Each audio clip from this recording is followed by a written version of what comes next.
कागल नगरपालिका निवडणुकीत एकत्र आलेले नामदार हसन मुश्रीफ आणि शाहू ग्रुपचे अध्यक्ष समरजितसिंह घाटगे यांनी पत्रकार बैठकीत अनपेक्षित युतीबद्दलचा खुलासा केला। यावेळी दोघांनी कागलच्या विकासासाठी एकत्र आल्याचं सांगत कार्यकर्त्यांची गैरसोय होणार नाही असं सांगितलंय। ज्या युतीचा नामदार हसन मुश्रीफांनी अनपेक्षित युती असा उल्लेख केलाय त्या युतीबद्दल बोलताना समरजितसिंह घाटगेंनी गेल्या 2 महिन्यांपासून आम्ही बैठका घेत होतो असं सांगितलंय। वरिष्ठ पातळीवरून उमेदवारी अर्ज दाखल करण्याच्या शेवटच्या दिवसाअगोदर युतीला ग्रीन सिग्नल मिळाल्यामुळे कार्यकर्त्यांपर्यंत संदेश पोहोचवू शकलो नाही असं सांगत समरजितसिंह घाटगेंनी कार्यकर्त्यांप्रती दिलगिरी व्यक्त केली।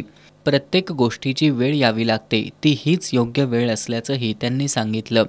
नामदार हसन मुश्रीफ यांनी माजी आमदार संजय घाटगे आपल्या सोबतच आहेत असं सांगत आता आमच्या तिघांची आघाडी झाली आहे असं सांगितलं।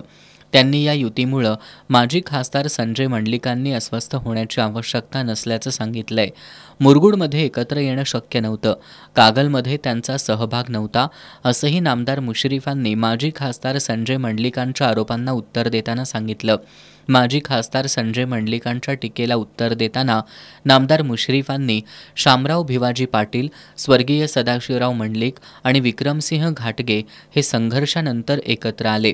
आपण आणि संजय घाटगे संघर्षानंतर एकत्र आलो, आता आपण आणि समरजितसिंह घाटगे एकत्र आलोय, त्यामुळे कागल तालुक्यासाठी हे नवीन नसल्याचं सांगितलं। या दोघांनी एक अदृश्य शक्तीमुळे एकत्र आल्याचं सांगितलं, पण ती शक्ती कोण यावर मात्र मौन बाळगल्यानं आता कागलसह जिल्ह्यात अदृश्य शक्ती कोण याची चर्चा रंगली आहे। या पत्रकार बैठकीला भैया माने, अखिलेश राजे घाटगे, युवराज पाटील, रणजित पाटील, चंद्रकांत गवळी, प्रकाश गाडेकर, अमरसिंह घोरपडे, MP पाटील, सुनील मगदूम, राजेखान जमादार, राजेंद्र जाधव यांच्यासह मुश्रीफ आणि राजे गटाचे कार्यकर्ते उपस्थित होते।